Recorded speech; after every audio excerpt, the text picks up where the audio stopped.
the designer belt, what you may assume is just an unassuming strip of leather to avoid public indecency. However, in luxury fashion, they can be quite the divisive topic. Some see them as tacky, as wastes of money. Well, today I will be going through that, whether or not I think that they are actually worth it, if they are what you should be looking at, and crucially, what to avoid, so that you don't fall down the slippery slope that was the Off-White industrial belt. And then also, the best belts that I think are out right now. Guys, if you're new here, my name is Cassie and I'm a self-diagnosed luxury addict. I put out videos on Mondays, Wednesdays and Fridays, so if you like luxury fashion, then you're going to love it here. So head down there, subscribe, turn on the bell, become a member of our luxury addicted family. When are we going to rehab?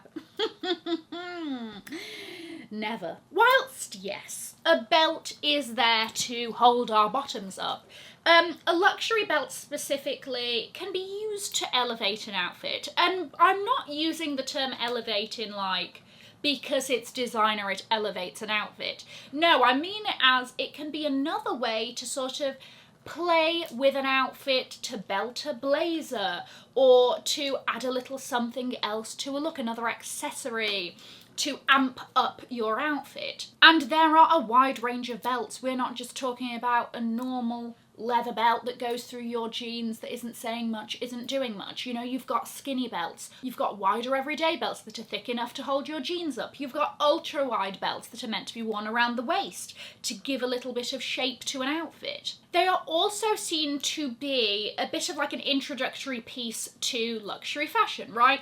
Generally, they are priced much better than shoes, definitely much better than bags, and because it's an accessory that, fingers crossed, if you buy the right ones, you will get a lot of use out of it. They're versatile. They're pieces that you can go to time and time again. They're meant to be workhorses. Now, of course, there have been some famous belts, some belts that have had their time in the limelight and subsequently fallen off. They have ridden the trend cycle to such an extent that they have eventually fallen off said trend cycle, which brings us back to the Off-White industrial belt. Yes, this was everywhere. This is a really quite ridiculously long belt that you could fashion in a number of ways. You could belt a blazer, you could wear it through your jeans and it would have a ridiculously long tail following you. It was very much a trendy piece, and because of that it has also ended its own life. I'm going to be talking a little bit about, you know, like trendy belts and stuff like that.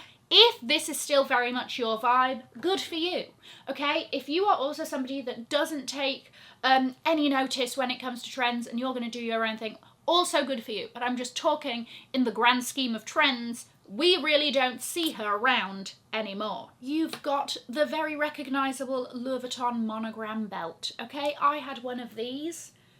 They're also very popular amongst local drug dealers. You also have something that's a little bit more iconic. Okay, like the Alaïa laser cut waist belt. This is a belt of large proportions. She nips you in. She's giving that little bit of a hourglass shape with the very recognisable Alaïa laser cut leather to go along with it. You strap it in, corset-like actually. This is something that is always a part of Alaïa, and it's something that was in favour at points, comes and goes, right? But it's very much a sort of classic, iconic piece. Then you have the Gucci Marmont belt. Now listen, my beef with the Gucci Marmont belt is personal. That's just me against the belt. That's not me against you if you have this belt. But this was a belt that was everywhere. If you were scrolling through Instagram, if you were flicking through magazines, if you looked at the midriff or lower of a person, you saw those GGs following each other with their spiky little ends on that person's person. There were small versions of these, larger versions, pearl encrusted versions, crystal versions, whatever version they could make of this belt, they really did. And then it got really big and everywhere, and then it was like, oh my gosh, lest I see this belt again. What I'm trying to say with a lot of the examples that I just gave is that these sorts of styles fell out of favour at one point or another. And yes, trend is a cycle and blah, blah, blah, and all of this business. But Really, if we are looking for value for money, versatility, something that you can depend on, we're trying to avoid the super, super trendy pieces. And I know I'm a trendy gal. I am not a quiet luxury advocate. I like the loud pieces, I like the stuff that's going to stand out. However, I do think that there is a really great balance between something that's not too trendy, but that's not the obvious choice. So that is what I'm going to try and give you in some of my suggestions. In terms of things to avoid, big belt buckles are having a moment, okay? BBBE, big belt buckle energy. We're seeing the Western trend come across a lot, and we're seeing these big round belt buckles, or even like Louis Vuitton men's with these huge LVs that are all adorned in embellishments and everything. We are very much bringing the belt buckle to the center of the conversation. I even bought this. This is the Luca belt, this ginormous belt buckle, okay, by Kate. It sold out towards the end of last year. It's back now, and there's like a Python-y print version or whatever. Do I like it? Yes. Am I going to suggest this as a belt that you are going to use a lot, that is particularly versatile? Probably not. Is it great to sort of belt a look? Yes, on the top of a blazer just to cinch everything in. And she can really pack a punch with that, okay? She's really going to be the focal point. But this is almost too statement-y and too much of a trend if you really want to get your money's worth, and if you want to really be able to go back and back and back to this belt. So as fabulous as it is, we want longevity, and she maybe isn't giving us too much longevity. You're going to dip into her like once in a while. You might use her reasonably often. You're not going to use this every day. Also, something to avoid are the logo belts, and I know I'm a logo ho. How can I be saying such things? But I think that it's very easy to get bored of the usual, I'm talking the LV monogram belt, even the Gucci GG belt, right?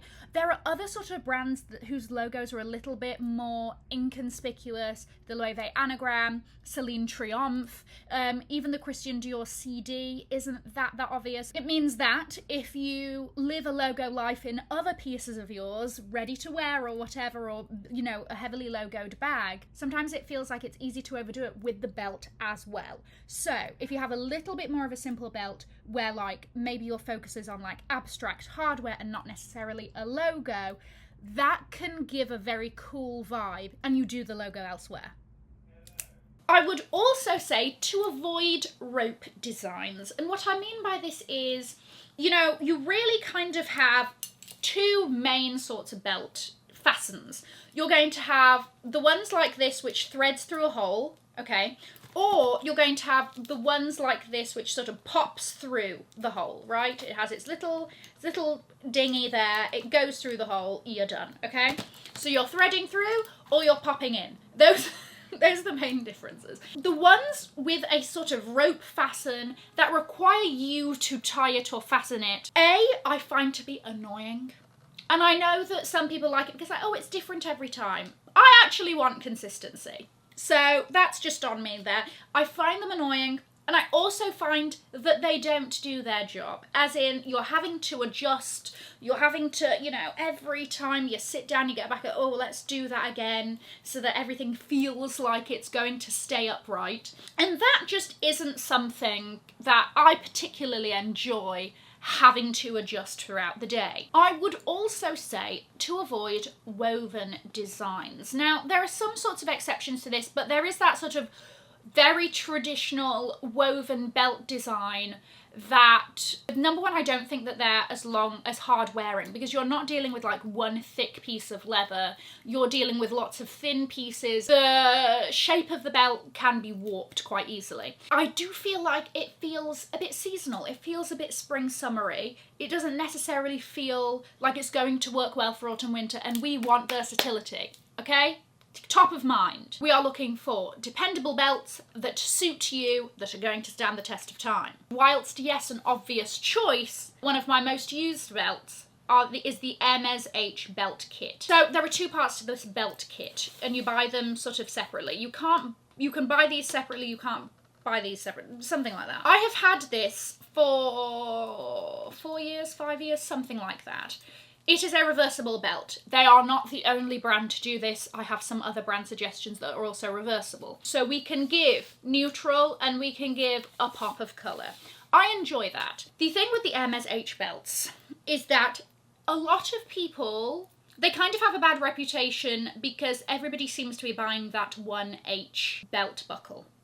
And they do have much more of a range than a lot of people seem to go for the H or whatever. And you can still get an H that maybe doesn't seem as obvious as some of the other H's. This is a bit skinnier, you kind of have this horse bit keeping it together and all of that. So it still is a little bit recognisable without being the very obvious H's, but I do think that in terms of versatility, getting your money's worth, if you value the Hermes brand as well, all of that business, then it is a really great choice. Obviously with this you have versatility in the terms of the colours of the belt and also if you want to add different belt buckles.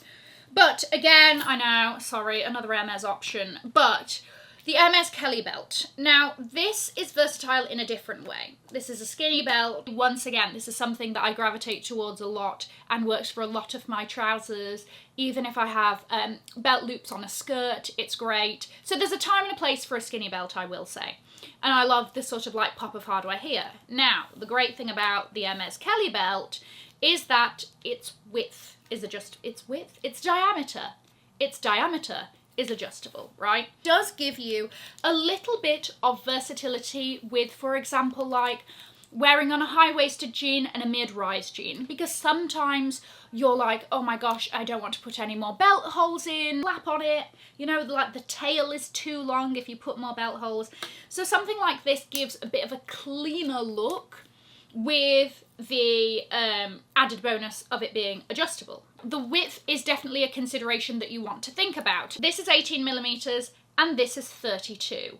Again, you're going to have some belt loops that are big belt loops that are going to accommodate a 32 and some that aren't. So keep that in mind when you're choosing. But it's also what kind of look do you want? Do you want more of like a simple, elegant vibe? Or do you want something that's a little bit more casual and everyday? And there is also a belt style that I feel like a lot of people don't think about, and it's definitely a bit more down the statement-y route, I would say. But if you want something that's going to act as a little bit more of a razzle-dazzle, okay, something that's going to be more of a sprinkle on top of the cupcake, the cherry on top of the pie. Chain belts are a brilliant way of doing this. They are just such a fun way to play with an outfit. So I have this vintage Chanel one that sort of has this 3-chain drop that sort of drapes around the front of the outfit. I love it. It gives an unexpected angle to an outfit. I have this like super thick Gucci one that just drops with the GGs draped down the side of your shorts or trousers or whatever, or belting a blazer and you just have that dripping down. As always, go for the style that suits you, the style that you think you're going to get the most out of. So I have gone and picked out my favourite. I think I've got 9 belts here that are currently available. We've got a wide range of budgets here. The links are below or in the shopping button on the screen. Starting off with the Kate Julius belt. So this is if you like that hardware pop, but there's also something quite sort of sleek and elegant about it, and it's going to go with a lot. They have a skinny version and then they have a wider one. I think that this is a good alternative in the skinny version to the Kelly belt, okay, because it's a similar sort of vibe. You have that chunk of hardware pulling everything together, and I just like the way that that will sort of like focus an outfit. I like the texture of the ridges on it, and from what I've experienced of this belt, the quality is very good. So I think that Kate belts are a really great option, specifically at the moment the Julius. If you want reversible, Loewe's reversible anagram belt, okay? Again, you're having 2 colours in one. You can do day to night. You could do one side to work and you're like, great, out to the bars at 5:30, turn it around. And then you've got the Loewe anagram as the belt buckle. And whilst, yes, recognisable, it doesn't feel as obvious as some of the other designer belts. I think it's one that's not easy to get bored of. It doesn't feel too sort of trendy to me. If you want something that does kind of have that logo but in a different way, then Prada does these great belts which are very simple, but on the tail of the belt, this probably has a name. I'm just going to call it the tail. Of the tail of the belt, you have the Prada triangle. I like how they've integrated the logo there and not necessarily like front and centre. So I think that's a bit interesting, but you still get a little bit of the logo, a little bit of the designer aspect without it being in such an obvious placement. So I think that's great as well. This one is priced ridiculously, but I did think it was very cute. And you never know, maybe you're in the market for something rather ridiculous and fabulous. This is the Dior 30 Montane belt with the crystal buckle. I mean, you may think that crystals for every day is a bit much, but I think on a skinny version, why not? Who is it hurting? Absolutely no one. It is simply giving more people reasons to smile. If you've got a little crystal razzle dazzle bringing everything together. The next one is a Gucci belt. It's a Gucci belt that I hear absolutely nobody talking about, and I think it's a great option. This is with the crystal horse bit. It basically acts as the loop. The loop that keeps the tail behaving and not wafting around willy-nilly is this cute little crystal horse bit. Again, why not a little crystal on an everyday basis? The Bottega Essential twist belt is another great sort of everyday one, especially because you have that intrecciato weave. This is not the same as the woven belts I was talking about before, okay? This is a very different weave. Bottega belts are really great. They're very good quality. If you want something that's more of an approachable price point, this is a contemporary brand. Orium Collective has a really great collection of belts. Lots of belts, you've got something from everyday, you've got something a little bit more statementy with lots of hardware going on. But they range from, I think, like around $200 to around $400-ish, that kind of thing. The last two are like really fabulous options so that we can both go ooh and ah over them. So this is the Gucci wide horsebit belt. That's great. You know the Gucci horsebit just like bringing the waist together? Oh my gosh, it's just such a good belt. Why am I not seeing people in this belt?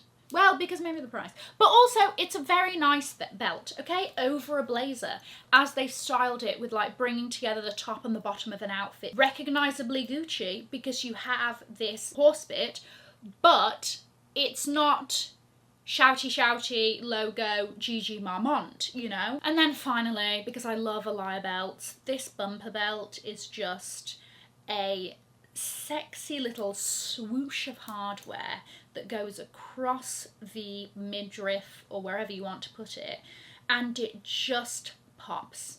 It's so sleek, and the way that it would just fit in with an outfit is so seamless. I just really like it and I had to tell you about it. I definitely think that belts are a good spend of money, especially within luxury fashion, whether you're starting or not, as long as you find one that is versatile and user-friendly and that's going to work for you. You know, whether that's a reversible one, whether that's one that can adjust in size, whatever. I hope that I've put some on your radar if you're in the market. I'm going to leave a link to another video over here in case you haven't already seen it. Have an amazing morning, afternoon or evening wherever you are. And in the words of my father, if you've enjoyed it, tell your friends. If you haven't, keep your mouth shut. I'll see you in my next video. Bye guys.